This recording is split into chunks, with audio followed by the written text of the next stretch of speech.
everyone, the exercise of today is the glute pulse with the booty band. Slip your booty band on, make sure it's above your knee.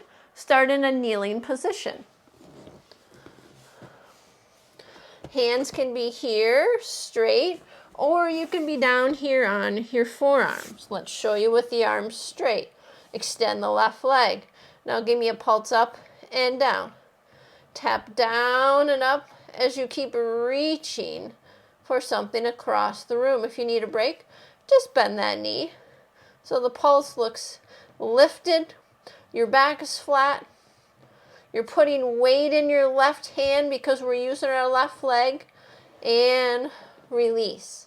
Now, if you have wrist issues, you can't be up here for very long, no problem. Put yourself on your forearms. Hip alignment still stays over that knee, so we're not forward. So I want that straight line.